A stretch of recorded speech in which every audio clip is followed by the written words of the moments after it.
like speakers Yeah. on this Yep. side? Oh, no worries. Perfect. Let's all come over. Can I do two over here, actually? Sure. Thanks. I think they leave it here. And we'll have you two come in a little bit closer here. Please get centered. Perfect. Actually, Marshall, can we be over here? Yes.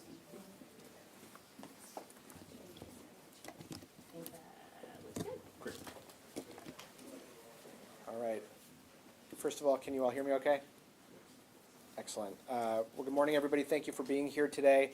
I'm Attorney General Josh Call, and I'm joined today by a variety of folks, but including DOJ Internet Crimes Against Children Task Force Commander Jesse Crow, Marshall Ogren with the Wisconsin Statewide Intelligence Center, Green Bay Police Chief Chris Davis, Chris Collar, who's the Safety and Security Manager at the Green Bay Area Public School District, as well as Jamie and Jared Weigelt, family members of Landon Weigelt. Trish, did I mention you, Trish? Not yet. Trish Kilpin, the Director of our Office of School Safety, is here as well. I skipped over your name, sorry about that. So thank you all for being here. We're here today to talk about an important topic, which is digital safety as students around the state are getting back to school and beginning the 2025 to 2026 school year. Now, at the Wisconsin Department of Justice, our Division of Criminal Investigation and our Office of School Safety both work diligently to ensure that kids across the state of Wisconsin are safe. We all live in a digital world. This is a very different world than the one that I grew up in, frankly. And it's really important that parents are aware of the dangers online and they know how to navigate those dangers. When I was a kid growing up in Wisconsin, we would hear about looking both ways before you cross the street. You'd hear about not talking to strangers. We did tornado drills in school. Kids growing up today are growing up in a very different environment. And a lot of their lives are spent online, just as all of ours are. And knowing how to stay safe online is a critical part of staying safe in today's environment. Now, each year we're seeing more and more reports of children being exploited online. The Wisconsin Department of Justice and local law enforcement work hard to combat those threats. And one of the ways we want to do that is by raising awareness of these threats so that parents and educators and students are aware of the dangers that are out there. Now, current online threats include cyberbullying, exposure to child sexual abuse material or CSAM, and even contact from adults who are looking to obtain CSAM from children. One of the more significant threats that children are facing right now that we want to highlight today is sextortion. That's a form of sexual exploitation where the offender threatens to release compromising material of the victim unless the victim sends other material or other information, whether it's money or other things, to the perpetrator. And sextortion has led to tragic consequences for victims. That includes mental health crises and even suicide. I want to highlight, by the way, that today is World Suicide Prevention Day, and today is meant to raise awareness around the world about this issue and about the fact that suicide can be prevented. Now, sextortion cases have been on the rise both in Wisconsin and across the country.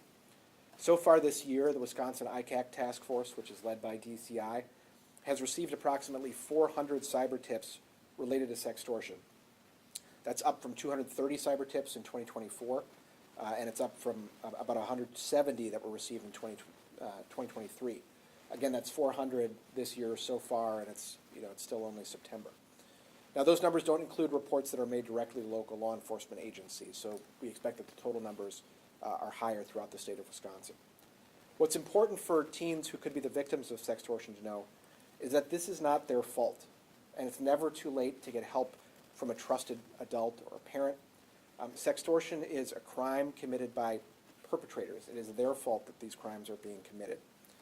And as a new school year gets underway, it's a good time for parents to talk with their kids about what healthy relationships look like and to address topics like consent, sexting, and cyberbullying.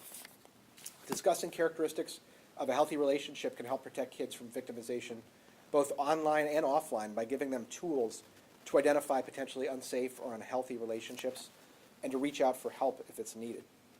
It's also important for parents to talk to their kids about how to be good digital citizens. Teaching kids to stand up for others by reporting unkind and inappropriate behavior online can both empower kids to stand up for themselves, and it can help them protect other kids stay safe when they're online. Now, any concerns that children or other community members have can always be made and reported to the Office of School Safety's Speak Up, Speak Out tip line. It's available 24 hours a day, 7 days a week. And reports to SUSO can be made at speakup.widoj.gov by phone or by text, as well as in the SUSO app. An exact SUSO contact information can be found in the press release that's handed out today. Contacting local law enforcement is always an option as well. And then last, I just want to say to parents out there, as a parent myself, I know and people know that technology is evolving, that the apps that kids use are things that may be unfamiliar to parents. But there are people out there who are experts in these topics who want to help, who want to support your efforts to have conversations with your kids about how they can stay safe online. And whether that's contacting Speak Up, Speak Out, or getting information online about keeping kids safe that's provided by any of a number of different organizations, folks here can get you information that you can point to. Learning that information, gathering it, and talking to your kids is a key to keeping kids safe. So with that, I'm going to turn it over to ICAC Commander Jesse Crow. Good morning, everybody. Thank you for being here. This is a really important part of what we do as outreach at the ICAC Task Force. So Wisconsin is one of 61 task forces around the country. Our task force currently has over 330 affiliate agencies like Green Bay Police Department, De Pere, Ashwaubenon, Brown County. Those affiliate agencies are the backbone of what we do in the ICAC program. Without them, we would not be successful. So I just want to talk a little bit about sextortion and really what we're doing with it. The Attorney General announced, our numbers have been increasing a lot over the years. So we get our cyber tips, or these tips, from the National Center for Missing and Exploited Children. Once we receive them, we have a group of analysts that go through them. All of our sextortion tips come in a form of escalation, so they come to us in a more expedited manner from NCMEC. Once we get those, they're analyzed, and those are sent out to local law enforcement, whether they're an affiliate agency or not, because we want to get resources to the victims and the families that are involved. Most of the cyber tips we get on sextortion are victim-based here in Wisconsin, where the victim has either been found on the platform or is reporting it directly to the National Center. So we have a couple things that we do. We make sure local law enforcement makes contact with the child and the family or the responsible adult in their life. We have a crime victim services part of DCI, which is embedded in our ICAC task force. We loop them in with the local law enforcement agency to see if they need resources. And then if there is possibility of doing a further investigation, we do that as well. Attorney General said it's really important that kids understand that it is not their fault, that they are victims of crimes and they cannot be charged for the images that they shared that lead to the sextortion. And that's one of the big sales pitches that these sextorters use, is that they tell the children that they're going to be sex offenders. They're going to be arrested for that when they actually can't be. So we have two campaigns that we're doing right now. It's an anti-sextortion one. The first one is a poster campaign. It is meant to provide support to anybody that may need services or may need help with this. There is examples over there that you can take on your way out. And then we also have a resource card. It's a little plastic card that goes into phone cases and in wallets. And it's an emergency resource card if children, victims, families need those resources. It has a 988 number and the direct information that goes to the NCMEC's cyber tip line. Parents can get resources at the cybertipline.com. They can do a search for NetSmarts, so it's NETSMARTZ. It's NCMEC's outreach and education program they have. They can also sign up for our community newsletter.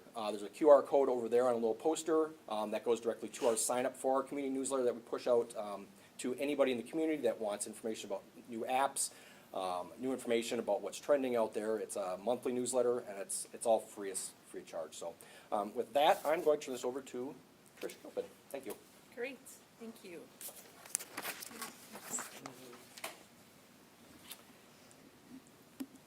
As we approach the start of a new school year, we all want our children to be able to be focused on academics, on their activities, on their positive social relationships.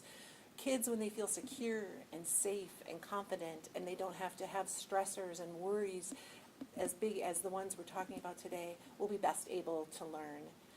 I recognize that in this digital world that kids do have unique stressors, and we collectively need to approach that as best we can to provide the services and support that is needed to help them overcome challenges that they may face. As when kids are exposed to sextortion and other digital harassment and bullying and things of that nature, they can feel very alone. And so we have multiple ways that they can get help and support. We hope that kids go to a trusted adult, their families, their parents, their school community, their school counselor, their coach, whoever it may be that they're comfortable with. But we also recognize that at different times of the day and night, those adults might not be available. And so we have SUSO. And SUSO is Speak Up, Speak Out Wisconsin. We've received over 17,000 tips to SUSO, and we staff that with trained analysts 24 hours a day, 7 days a week. We need to make sure that we're responsive in real times when we get these small windows for help, requests for help, that when kids are ready to trust us with whatever it is that they're facing. I also want to put a short pitch out there to other students. If you know that a student is struggling, they deserve help and support, and we encourage you to report that to a trusted adult or to SUSO to get them what they need.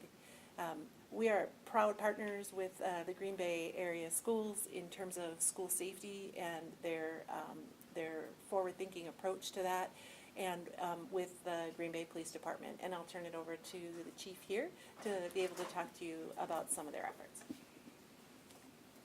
Thank you. Thank you, and good morning, everybody. And I would just add my voice to what we've already heard this morning. You know, obviously in our organization, we take reports of cyber harassment and online exploitation very seriously. Our officers assess solvability factors, and we work closely with our partner agencies, certainly in our local ICAC effort with the Brown County Sheriff's Office and DCI and other partners. And we, since 2016, the Wisconsin Department of Justice ICAC, or Internet Crimes Against Children Task Force, has assigned 340 cyber tips to the Green Bay Police Department that were reported from the National Center of Missing and Exploited Children. With this information, we work together to collect information such as IP addresses, phone numbers, social media usernames, email addresses, times, dates of uploads, obviously images and video of suspected child abuse that may be needed for an investigation. And this collaboration stretches beyond our department with assistance from the Brown County Sheriff's Office, Ashwaubenon Public Safety, De Pere Police, Hobart Lawrence, and the Oneida Nation Police Department. We have executed over 100 search warrants over the last 9 years based on information provided by these cyber tips. So when you send us that tip information, we take it seriously, and you can see the results in terms of victims' lives changed as a result of those tips. So it really is valuable to us. You know, as police agencies across the country have seen a sharp rise in cases where children and teens are coerced into sending explicit images to online predators, it's important to note that this crime can affect anyone, regardless of your gender, your age, or your background. We urge families to report any suspicious or inappropriate online behavior directly to your local police department. Call us and let us help put an immediate end to this exploitation of our kids. To parents, our message to you is, and you hear me say this all the time, if you live here locally, know where your kids are, who they're talking to, and what they're doing, and this includes online. Be present in your kids' online world, and it's especially for people my age, it's going to be a stretch to learn some new online skills because that's constantly changing, but it's worth the effort. Ask questions, and just feel comfortable and empowered having real conversations with your kids about these issues. At the Davis household, we have these conversations regularly, and it helps, I think, keep our kids out of trouble, and it empowers them to know what they can do if they're subjected to any of this or they see anything suspicious directed at them online. And to kids, you're not alone. If something feels wrong or something scary, or you have a conversation with somebody online, if you're on that online gaming platform and you start getting those weird messages from somebody you don't know, talk to someone you can trust. Talk to your parents, talk to us, your school resource officers, talk to someone, because you have a whole community of people who care about you, and we're here to help you. We also recognize that healing and protection when these cases do happen go beyond the scope of policing, and we're committed to connecting not only survivors of this abuse but their family and others impacted to trusted community resources that go beyond the badge to offer support and recovery and hope for the future.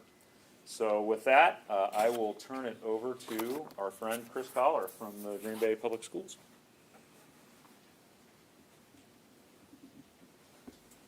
Thank you. I just want to highlight that the partnership that we have with the Office of School Safety is a very strong one.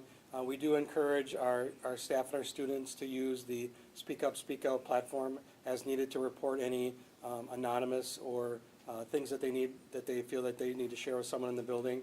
We do encourage our students to, find a trusted adult, but there's just some things that they, maybe don't feel comfortable reporting themselves. So we have the Speak Up, Speak Out platform available to all of our students on their ClassLink Launchpad. As far as internet safety or cybersecurity, we do have our library media specialists work with our students and provide some lessons on, how to be on the internet safely. We provide information to our families via our website, along with having our school resource officers provide some presentations to our elementary schools.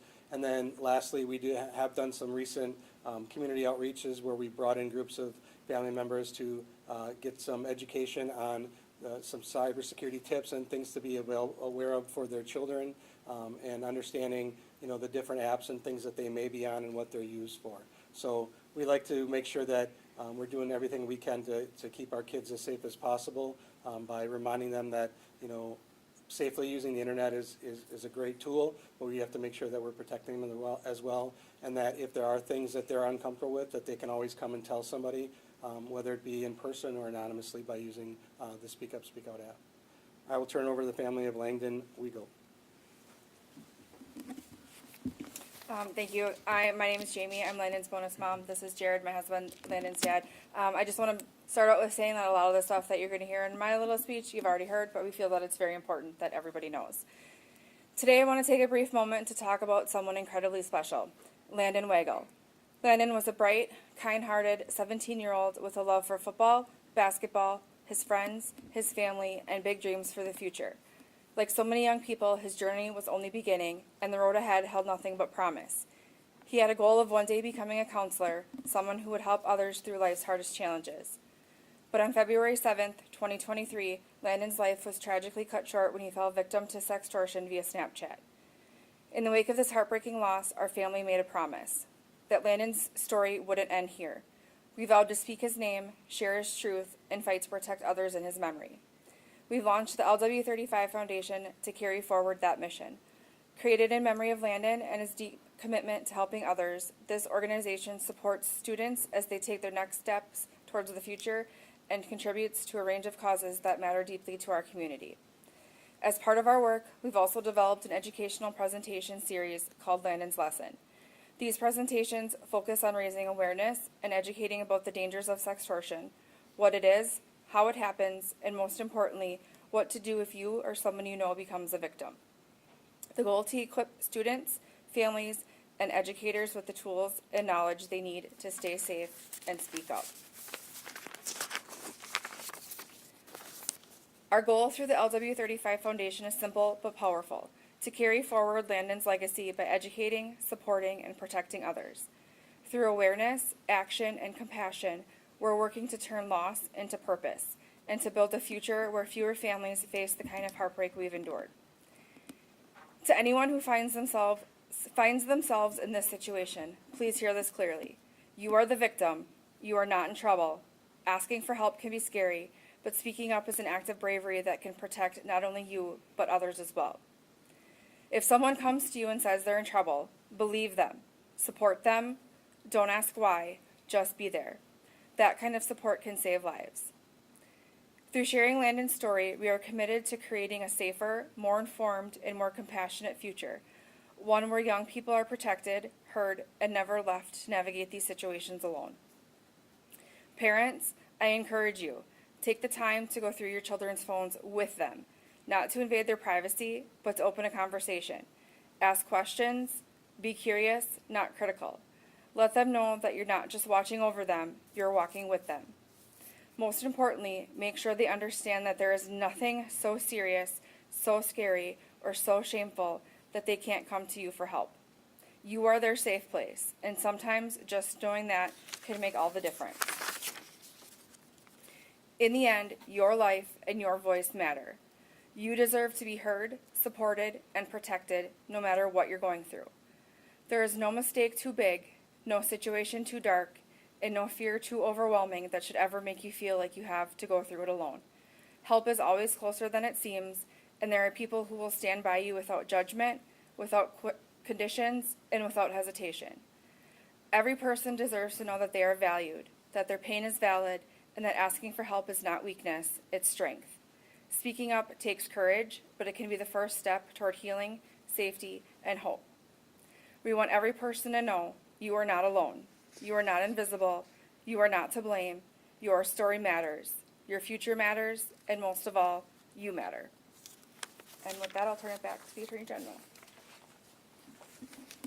Great. Well, thank you to everybody who is here raising awareness about this important issue. Thank you in particular to all of you who are joining us up here. With that, I'm happy to open it up for questions. I have a question for Commander Crow. I know you guys have mentioned a couple times, the increase in recent years in the number of cyber tips that you've been receiving related to this topic. Is that something that you see as sextortion is happening more, or it's being caught more, or kind of like a mix of the two, I guess? It's likely a mix of the two. There's better ways to catch them online with the companies. There's more awareness out there, so we're getting a lot more reports from individuals instead of companies. So it's a big mixture of it. Yeah, I'll just add, the first ICAC task forces in the country were created in 1998. And while that's not that recent anymore, it's still only 27 years ago. And now we in Wisconsin have received over 11,000 tips in a single year. And so, we talked about the shift of people's lives online, and one of the places that's having a big impact is on people's safety. And so when it comes to combating crime and raising awareness about where wrongdoing can happen, making sure the public knows that can happen online and that we've got resources so that when a state agency like the Department of Justice works with local law enforcement or works with federal law enforcement or whoever else, we've got resources in place to keep people safe where they are, and one of those places is online. For anybody that's a parent, I know that for kids, they can feel a little bit of shame when it comes to something like this, or they may feel like they can't really turn to anybody that's an adult, maybe going to a friend. But when it comes to finding that bridge to be able to let them speak out, what would you recommend just from a parent's perspective, anybody who just how do you get them to speak out?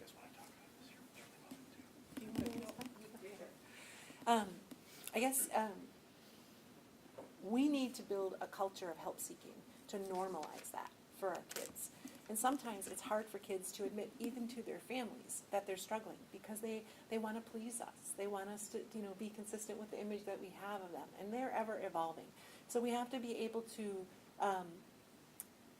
be more approachable about topics that are hard, and that's challenging for parents. Another part of the solution are peers. Peers often know that their friend is struggling, and sometimes their friend will say, you have to keep this secret. You can't tell anyone because they'll make it worse. And we need to break that code of silence, and we need to make sure we're building those bridges. So talking to a trusted adult, always talking to their family, always talking to somebody at school, or go through Speak Up, Speak Out, and let someone know that someone's in need of care and support. And just to follow up on that, I know that when it comes to, for a lot of kids, they probably think online, this person, you probably don't know who they are. How are they supposed to be caught? How is anything actually supposed to be done for that? So for any kid that may be watching this or seeing this, what would you say to them to be like, we can actually put in some effort into making sure that you're not in harm's way and we can actually take care of this situation and solve that issue? First, that child needs support, and we provide that with immediacy when they contact CISO. But then we also have the investigative piece, and I'll ask Yes, the investigative piece, there are a lot of actors that are not in the United States. Those are difficult cases to work.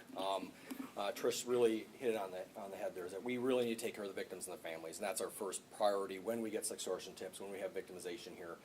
And then we can make sure they're safe and then work the investigative side of it at least. But it's that continued support for them. You know, legal process, if it's not in Wisconsin, the suspect's not here, referring it out to one of the other 61 ICAC task forces that are out there, working with all of our partners. You know, it's a large effort of collaboration with these cases, for sure. I'll just add quickly on that. You know, it's important for not just parents, but for educators, for adults in positions of responsibility, to understand that these topics are, whether you talk about them or not, they're happening. I just mentioned there are over 400 cases right now. So it's important that there be open lines of communication with kids, age appropriate, of course, but for schools, for others who are informing kids about how to stay safe. Like I talked about, none of us would hesitate, when I was growing up, nobody would hesitate to talk to you about looking both ways before you cross the street or about not talking to strangers. And likewise, we need to make sure that kids are empowered, because kids have questions. They want to know what's happening. And the more that there's a dialogue and that these are topics that they feel comfortable talking about, but also that they know they can talk to parents and teachers and coaches and principals and other trusted adults about, the more opportunities they have to have those conversations, the more likely information is going to get into the hands of somebody who can take action.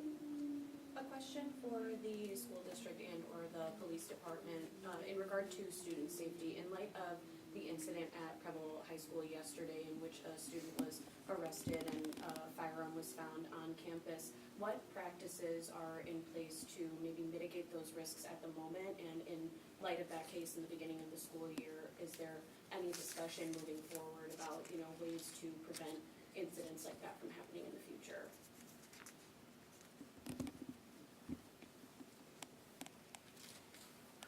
At this point, that's not a conversation that we're willing to have regarding this, that situation. We're here to speak about cybersecurity and cybercrime today, so we'll save that for another time.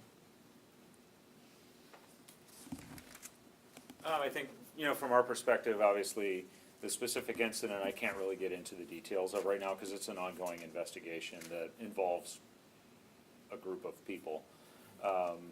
You know, we are fortunate, though, that we have a very good relationship with Green Bay Area Public Schools when it comes to school safety.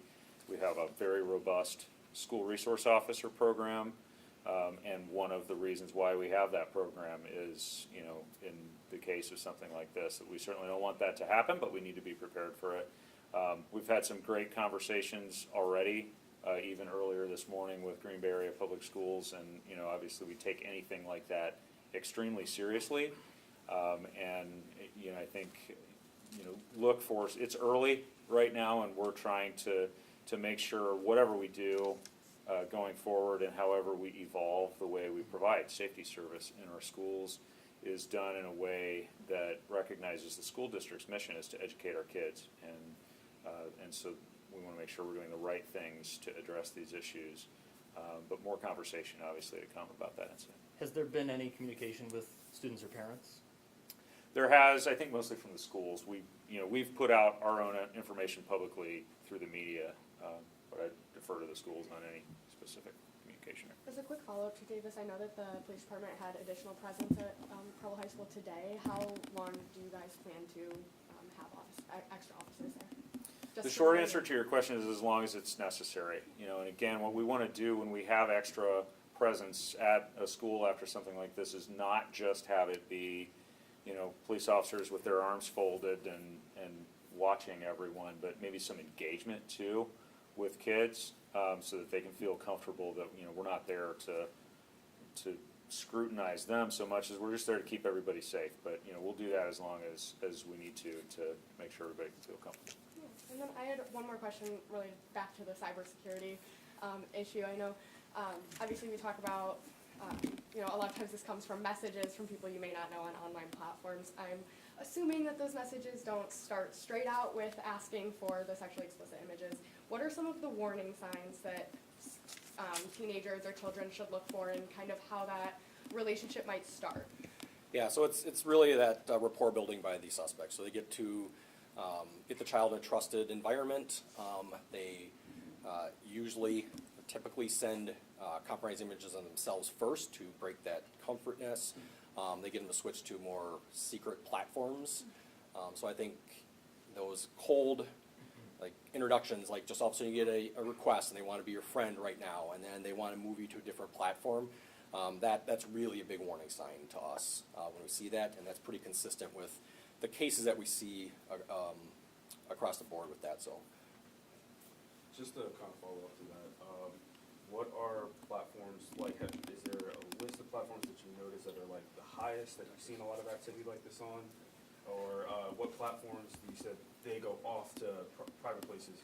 What are those platforms? So it's anywhere that you can have that communication. So there is apps that you can't communicate with individuals on, but any application, any mobile application, any website that you can actually communicate with another individual, all those could be used for this.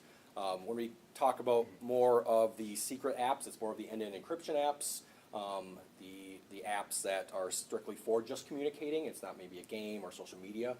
To list them all, I don't want to single anyone out because there's so many that we encounter, and there's also, we're encountering new apps almost on a weekly basis that are out there that we're seeing that all of a sudden we're identifying victims from those new platforms that we didn't even know about. And so keeping up with that technology is also a huge part of what we do. But unfortunately, technology is always going to be a little bit ahead of us in what we do. So. Super tiny, just to follow up with that. Is there any apps that like stand out to you that are just like, okay, this is what I see recurring a lot? Yep. I would say that I really don't want to single one out on that specifically, just because there are so many we're seeing. So. And it's really not the app itself, right? It's the behavior of those utilizing it, engaging in conversations and taking advantage of vulnerable youth. I think we've got time for, if you both have one, we can do those, okay, quickly. Yeah. Sorry. While you're sitting there Yeah. at the podium, are you planning on running for governor? And Today, my focus is just on the topic we're discussing, online safety. Speaking of online safety, really quickly, when it comes to perpetrators, is it usually, adults that are, contacting children, or, are there oftentimes even maybe, children on children, situations where, maybe an older child with a younger child, teens in high school, things like that? What are kind of the trends that you're seeing with people taking advantage of youth? Yeah, so a majority of our suspects appear to be adults. It is a mix of U.S.-based suspects, more international suspects. There is incidents where there are juveniles being the suspects in this to obtain it. It's not necessarily for financial purposes with juveniles. It may be for imagery, maybe for contact, but it does go both ways. There's multiple ways sextortion happens. It's for the imagery, it's for contact, and it's for financial reasons. And all adult and juvenile suspects do all three of those type of actions. Thanks, everyone. I also just have a follow-up question too, sorry, just for. So it's all the time we have today, But- sorry.